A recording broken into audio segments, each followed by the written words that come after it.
Hi guys, and welcome back to the Higher Man podcast, hosted by yours truly, Peter, and me, Caleb.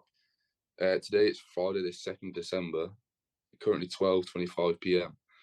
On this episode, I think we're number 14 now. We've got a special guest who we've had on before. 14. Yeah, number 14, mate. But yeah, Is it 14? I think it's fifth. Is it not 15? Oh shit, maybe it's 15. Well, it's one of them. Yeah, it doesn't matter. Jesus, So. All right. Yeah, so we got our good friend Sam on the podcast. He's down in London studying music business. Do you want to give yourself another intro again, Sam, if people haven't seen the episode that you started? But yeah, I'm in London studying music business, as Caleb had said. And that's about it, really.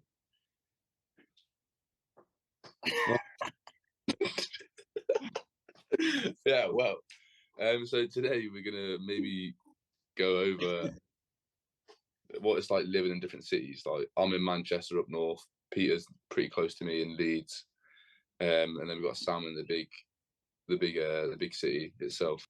Sam, I'll let you guys elaborate on what's like living in Leeds v London. Who wants to go first? Do you want to go first, Sam? Talking a bit about what's like living in London. Yeah. I mean, it's very different to Leeds. Very different to any city in England, to be honest. There's not much of a student life, which is the downside. I feel like I've missed out on the whole student life thing. I mean, I live with a 26-year-old and a 22-year-old, and I'm 21. But they are at uni, but everyone here at uni is old, so that doesn't mean it's bad, you know. I like chilling with older people and stuff because it makes me feel old. I mean, I was out the other night and some guys said to me, I told him I was 21, and he was like, "Fuck off, you look like you got a mortgage," you know what I mean? So Did you say that one as a compliment, or? I mean, don't know, to be honest. Sometimes I want to look old, and then sometimes I don't want to look old, you know. Depends on the situation. Like. Yeah. Well, Leeds is very Leeds is a very studenty city. Like the area I live in is like 80% students, especially on the roads near me. Basically all students, and yeah, basically everyone I meet is students. So that is quite different. What's it like in Manchester in terms of that, K-Lock? Yeah, it's pretty much in my area, Fallowfield, which is like the student area. It's just everyone here is students basically, which is kind of nice in a lot of respects because like you kind of just see everyone doing the same sort of shit, so you feel quite comfortable just being a student. It's a student capital of Europe. Yeah, I think it is meant to be. I think it's something like nearly like 100,000 students in the whole of Manchester. More than anywhere in Europe. Yeah, I mean, you can definitely feel the student fucking vibe. Like every single Wednesday, it's socials night. So like every Wednesday is bare people dressed up at the bus stop going into town. Like if they're like cheerleading society and they're all dressed up as like ogres or something, or like football society. So what are you dressing up? I ain't part of a society. You're not part of society? Nah, I didn't find no society. You sent me a photo the other day of you in a cowboy costume, mate, so I don't know what you're talking about. Oh, that was just a pub crawl on the weekend. Oh, okay, I was well, you know, that there's proof fucking heavy. But yeah, that's what Manchester's like kind of throughout the definitely inside the student area. The city is less so like infected with students, but there's definitely like you can tell there's like a lot of them. A lot of like newly graduated people have moved to Manchester. You just kind of get that sort of like feeling from the people that you see. I feel nice. Like Leeds and Manchester are like, you know, not as there's just not a lot you can do there. I mean, I'm not dissing on where you guys live. You know what I mean? Yeah. Like when I go there, I feel like there's like I don't know, like 10 different nights out you can do, and it's like. But maybe I'm wrong, to be honest. Yeah, I mean, I've never been to like Liverpool and Newcastle and stuff. I mean, but from when I've been up there, like to be fair, when I do go up there, it's only for like going out and drinking. So I don't really know like what else, like other activities stuff wise you can do and stuff. No, I sort of know what you mean. Like my sister and dad came up last weekend, and I didn't really pre-plan to do anything. And on the day, I was struggling to like know what to do, like something that was fun during the day. Whereas like in London, because it's so big, you've just got a fucking multitude of anything and everything, which is nice. But saying that, like, Yeah, I swear, because London's so big, if you want, sorry, mate, go on. yeah, just quickly, because London is so big, if you want to do that certain thing that's only in London, like you still could be traveling like an hour just to get to it. Even if you live in London. Well, yeah, it's like I'd say London is like, you know, 10 Manchesters because of the amount of different areas and different things there is. So it's not really like, I would say that I live in a city, but that city is Tower Hamlets, which is my borough, because like all the boroughs are like little cities, which is why there's so much to do. Like there's so much to do, but you know, you have to travel. You know, I could go to my brother's house in London, and that would take me the same time, you know, nearly to get back home to Lem, like in the West Midlands. So it's like, no, but the travel is good. I mean, like the tube is obviously gets you there quicker and stuff, but you know, it's a lot bigger and harder to get places than people think. Yeah.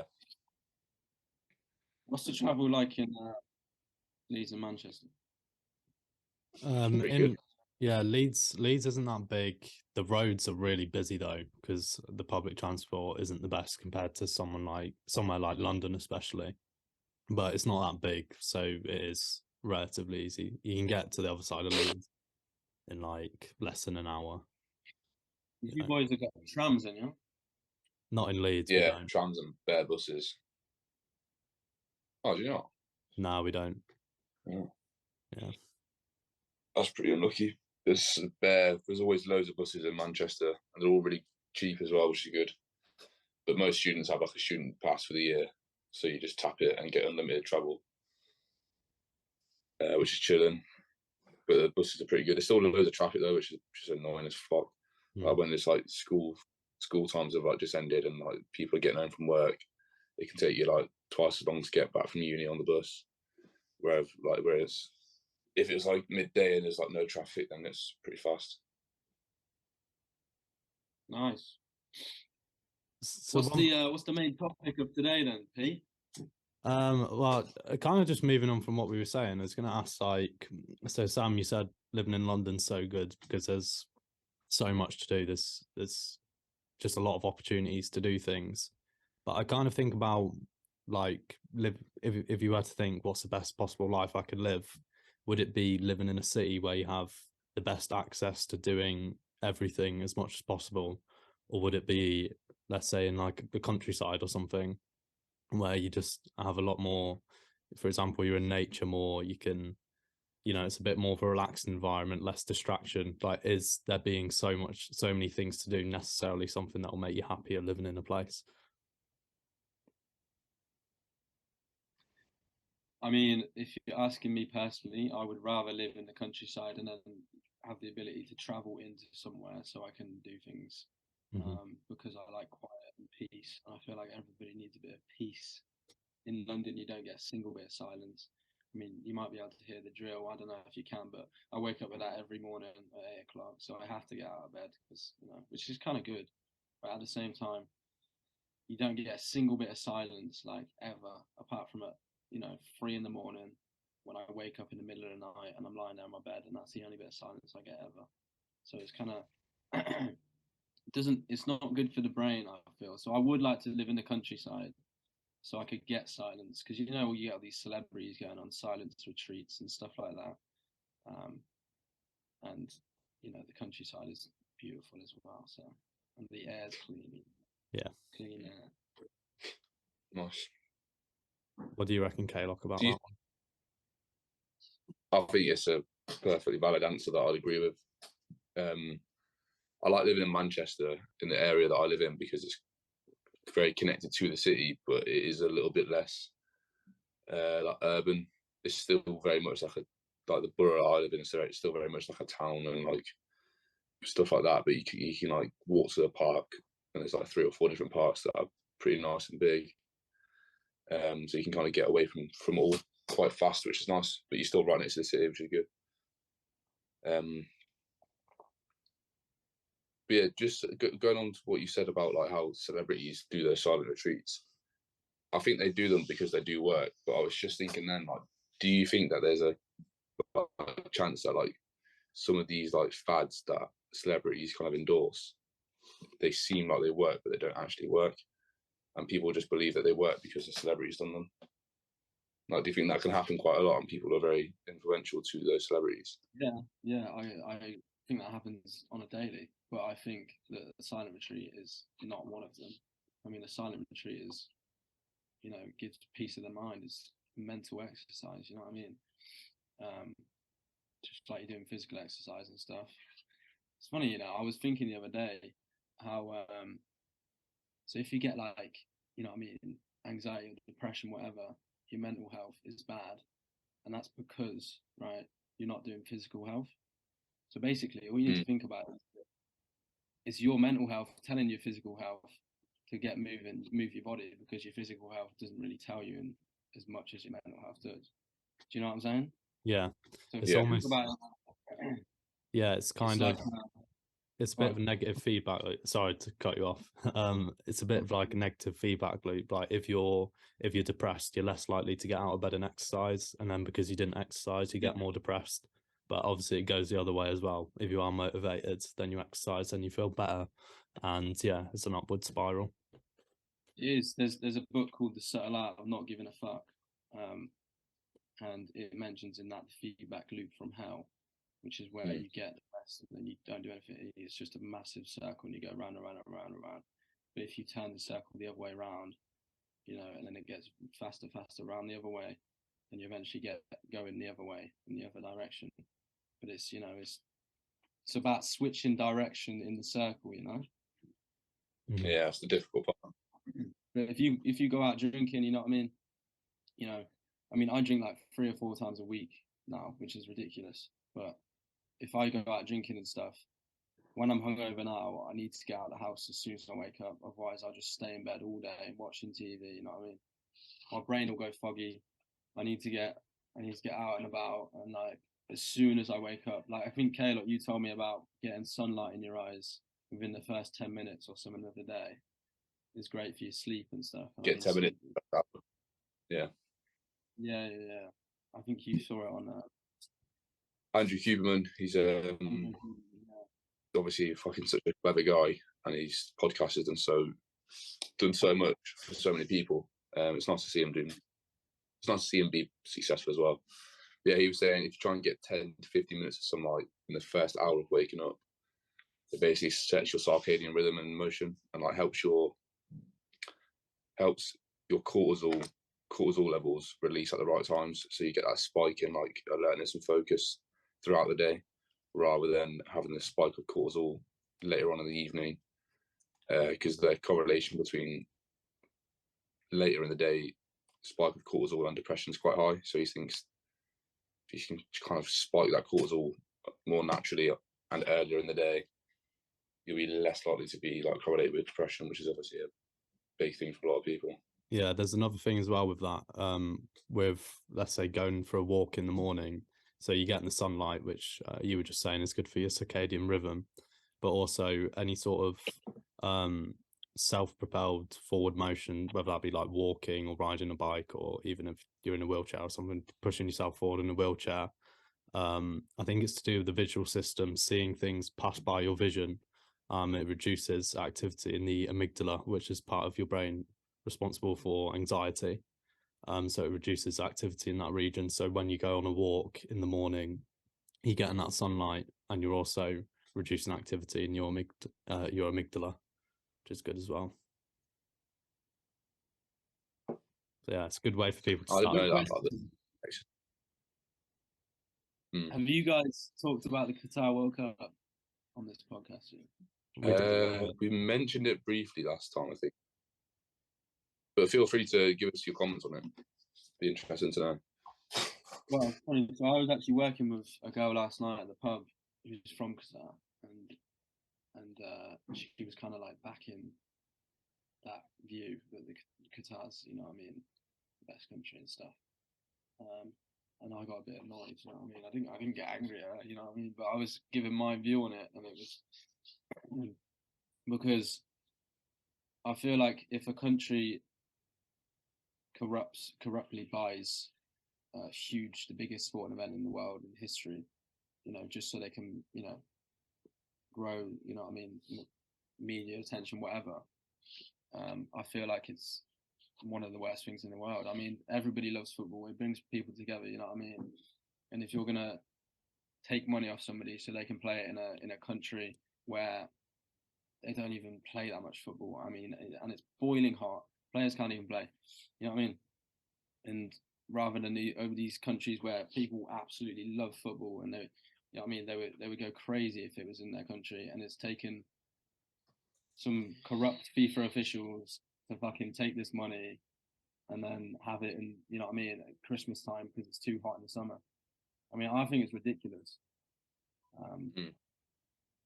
Yeah, I would blame it on FIFA mainly, but at the same time, like, you know, it just ruins football. You know what I mean? I mean, Like, what can people do about it? That's the thing. Like, FIFA is the what body. they've done about it. They've done something about it. They've changed.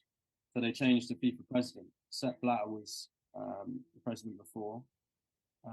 There's 24 officials, I think, at FIFA. So they're the 24 that decide who gets the World Cup.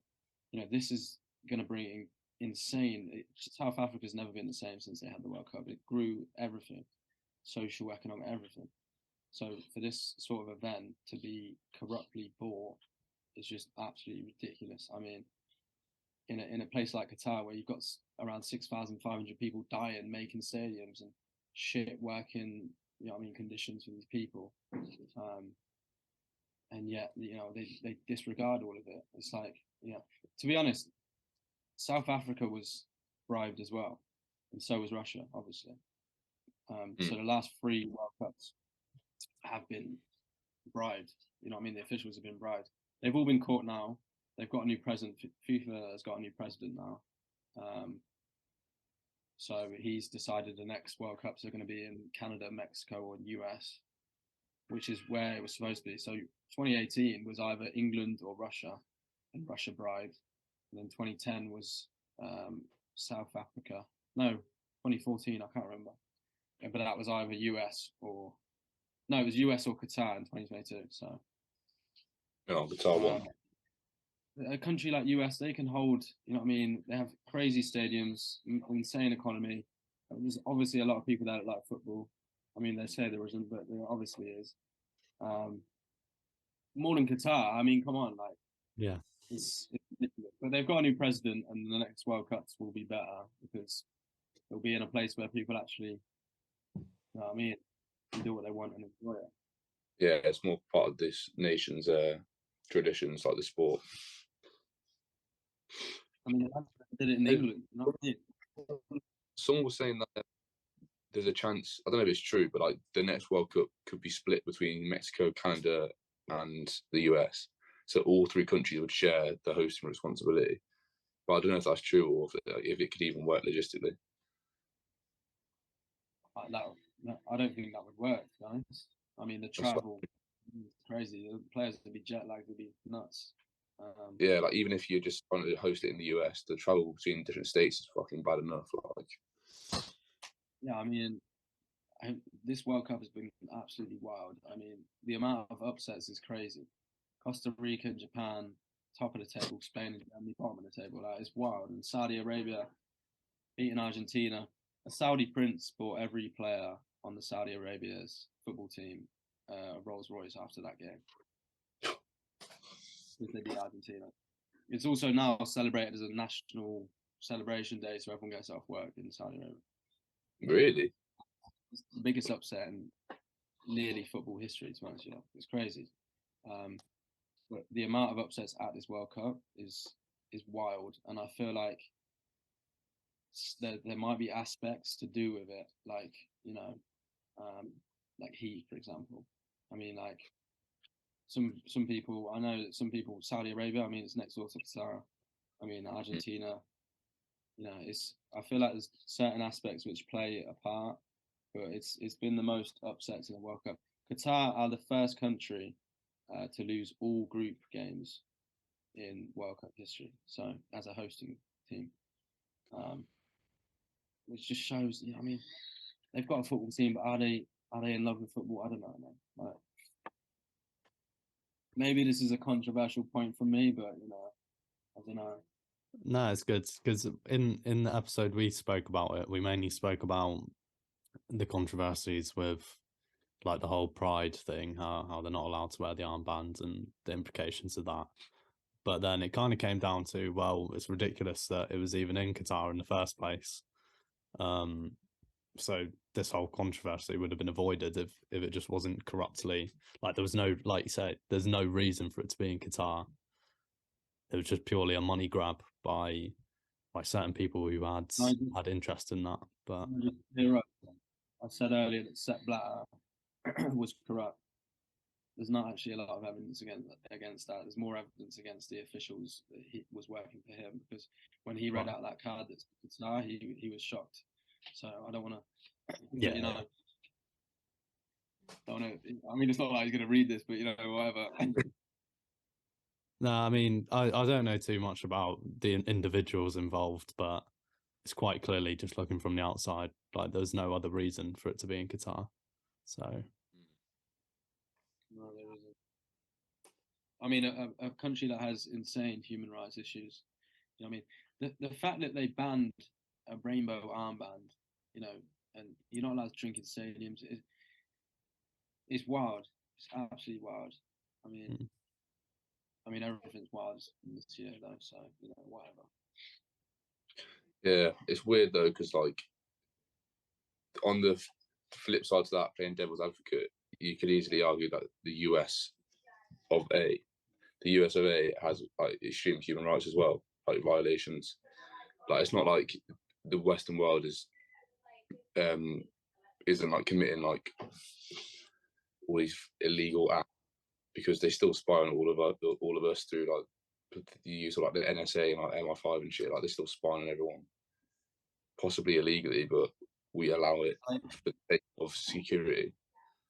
I agree that there's stuff going on with Western world, but 6,500 people shouldn't die making stadiums.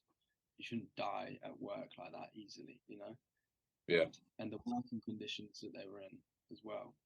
I mean, washing themselves with buckets of water, like it's, you know, and paying them pennies, you know, that's too far on a human rights scale, you know what I mean? Yeah, that's fair. We have that talk and stuff, you know. Yeah, it's got to be treated as a spectrum, I guess.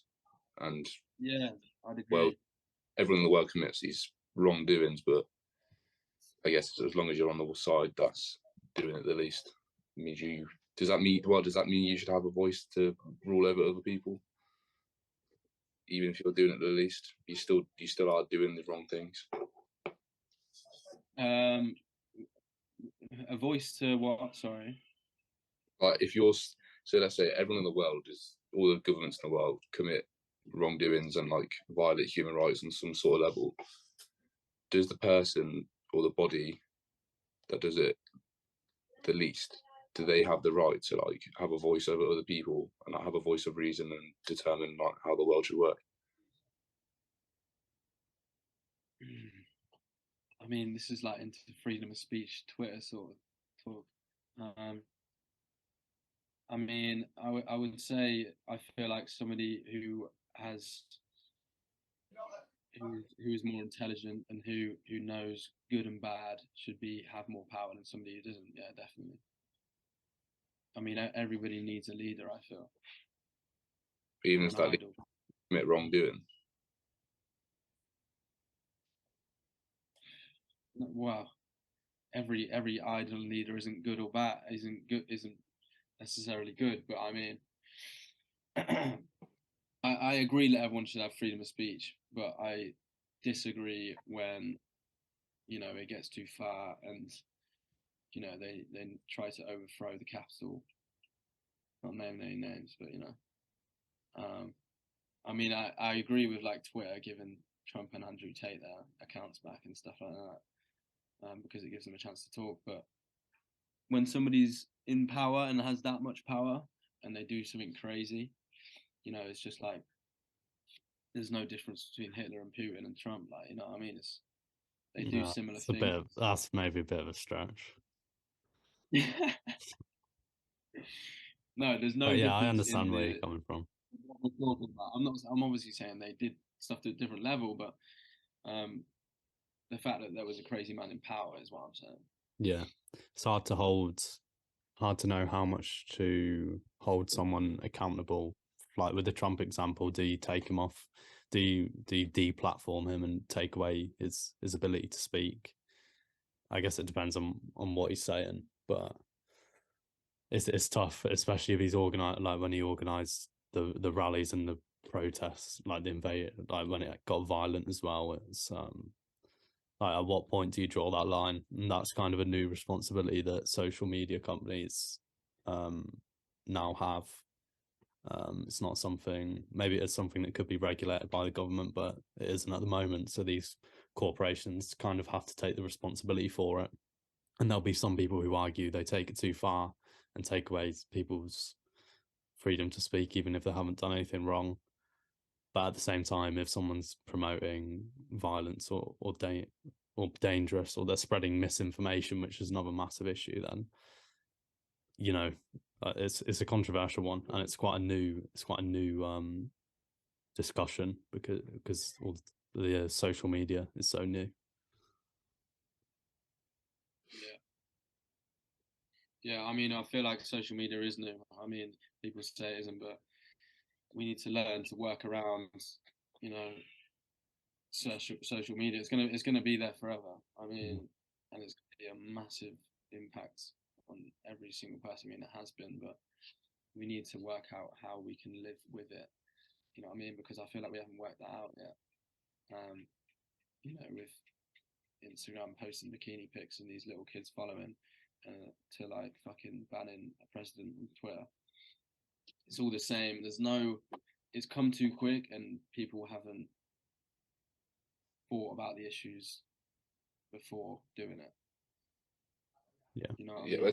So like we have to wait X number of years to really understand what the issues are and the extent of the issues.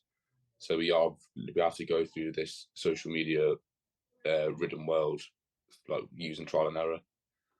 We can't kind of put it in a vacuum and study it, because that's not really realistic. Like we have to wait for the results of the implications to come out.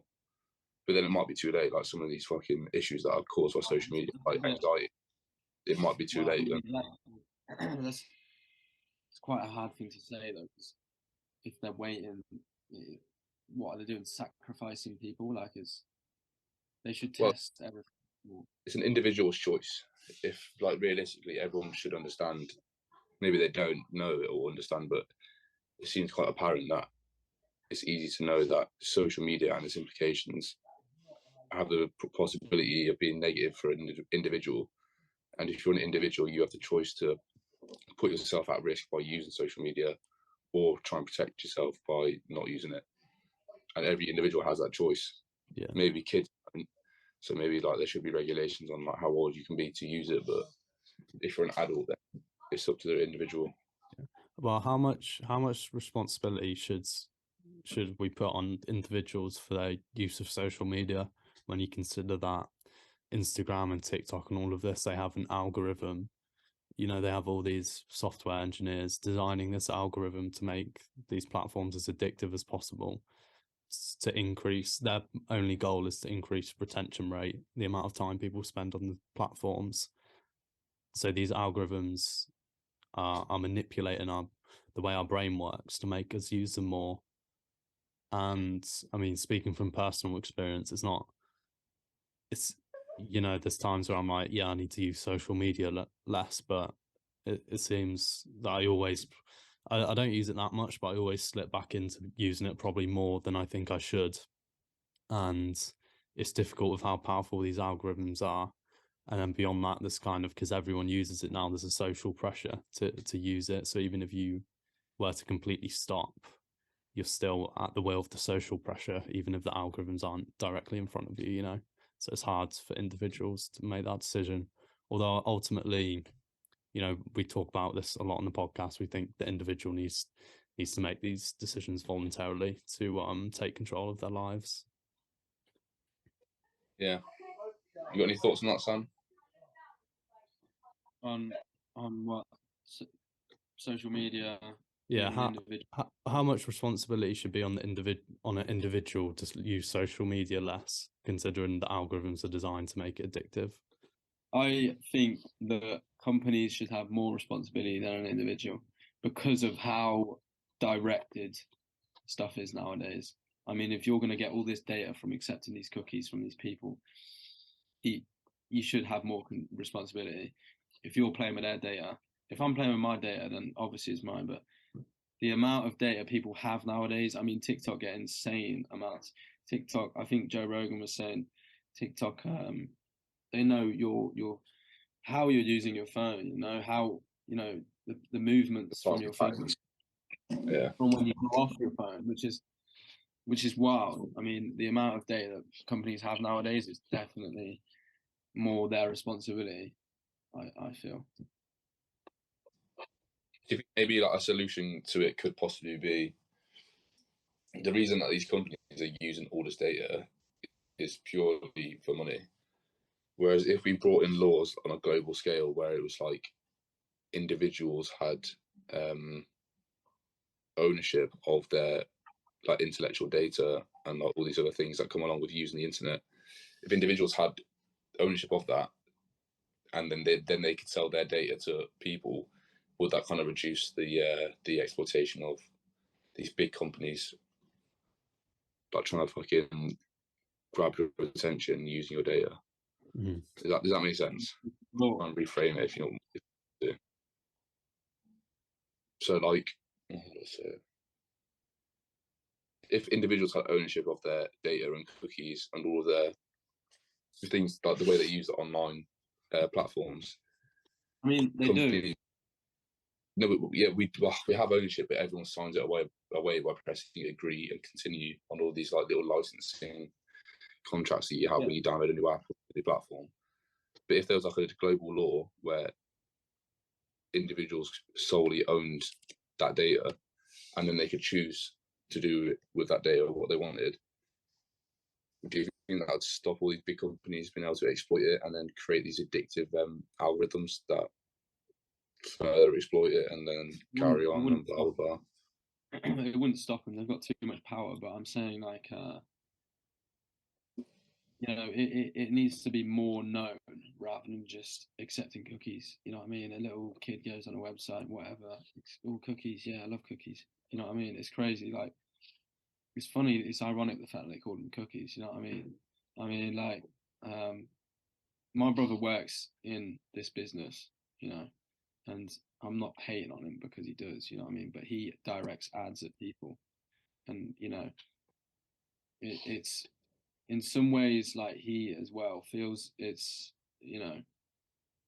kind of bad for society, by having this data so you can give them what they want, because if you get what you want, you get more addicted. You know what I mean? That's the way it works.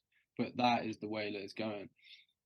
The future is marketing and finding your customers. You know what I mean?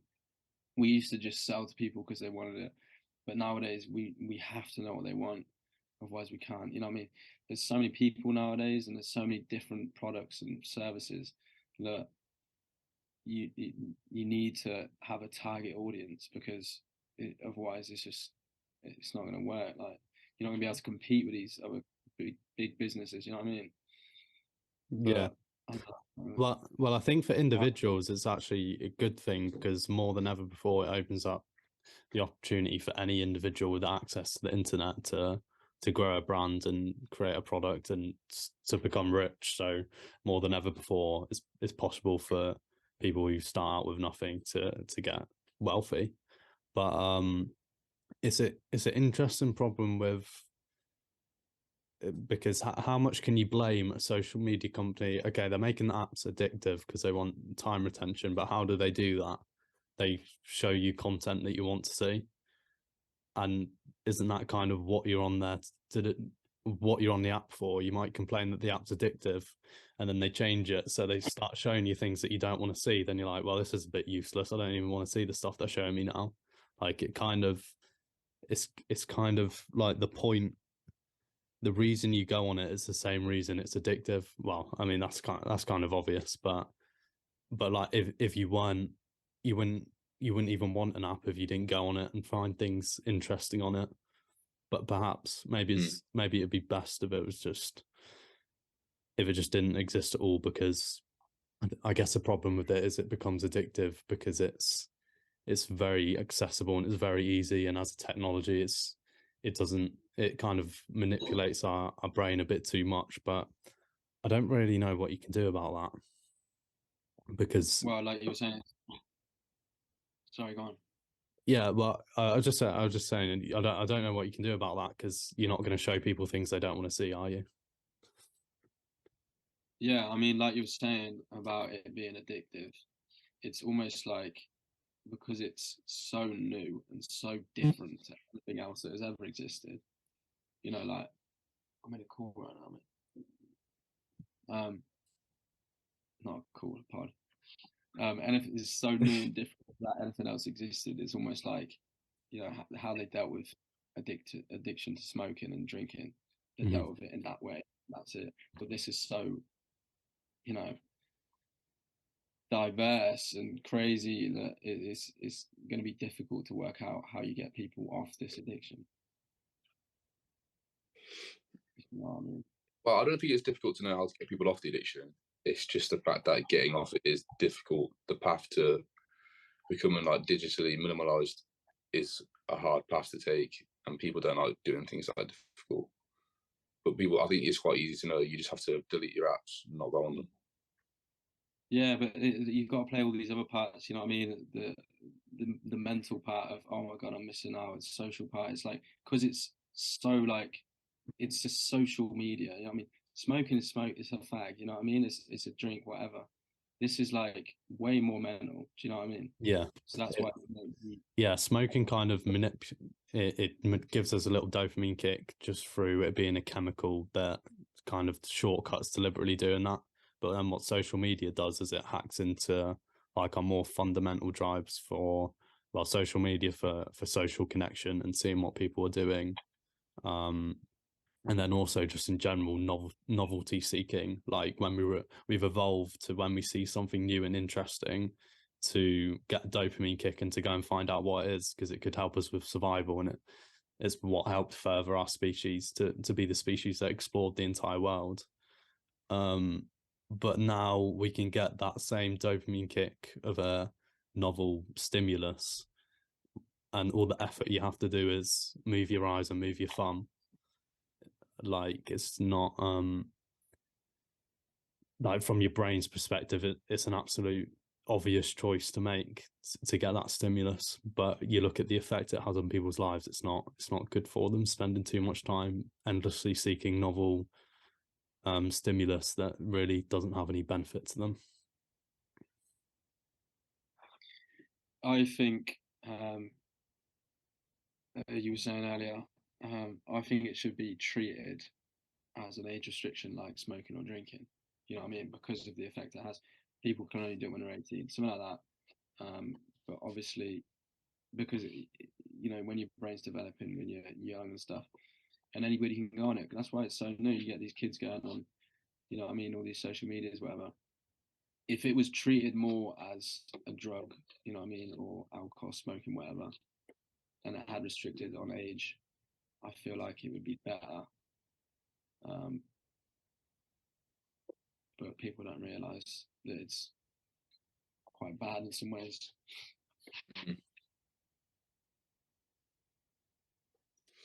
Yeah, I think I would agree with that. If there was an age restriction on it, it would help a lot, especially when you're a teenager and you got all your hormones out of balance and stuff. You get kind of fucked in the head already as it is, but then social media comes in and just like is a big catalyst for all these weird ideas and like social norms that aren't necessarily like attainable, if that makes sense. This is a deep podcast because I feel like all of us have grown up with social media from a young age. So it's, you know, Yeah, we were probably amongst the first age of people who grew up with social media. Like, you think of people 5-10 years older than us, they probably wouldn't have got their first smartphone until they were like of age, like at least 18. So yeah, it's very new. Yeah. Hopefully, as time goes on, we figure out the best way to deal with it. yeah, we're the guinea pigs. Yeah. Got to wait for the results to come out where it just comes out and we're all fucked. We're all fucked in years to come, mate. Yeah. But you know, you can't throw the baby out with the bathwater, so to speak. Like, we're here, we've made this podcast. This podcast is on YouTube. Like, YouTube is one of these websites that are designed to be addictive. But obviously there's good that can come from it, and I'm really grateful for the things I've learned through podcasts and YouTube. It's hard, Yeah. you know. You wouldn't. It's difficult to completely say those things aren't useful, but obviously there's an issue with it being addictive that needs to be thought about. Yeah, I'm not saying that social media and all these websites are all bad. There's obviously loads of good to them. I mean, there's a great quote about technology. I can't fucking remember it now, but it's basically saying how technology is good and bad at the same time. There's a really clever word, and I'm annoyed because I'm on this podcast now and I can't think of the word. Is it dichotomy? Huh? The dichotomy of technology, maybe. I don't know what that means. Oh, it's not like but it's like, you know, technology is a destroyer and creator or something like that. Yeah, yeah. It's the best thing ever and the worst thing ever at the same time. That sort of thing. Something like that. Yeah. Yeah. Well, I think I need to go now. So yeah, bit of a quick. Yeah, I need to go as well. I've got a date, boys. I've got a date. Oh, lovely. Wow, there. Everyone put in the comments how you think the date's gonna be. Hashtag Sam's. Please don't. Hashtag please be mine. I'm gonna tell her about this as well, and I hope she doesn't fucking watch it now. What, that you've been on the podcast? Well, if you are watching it, yeah.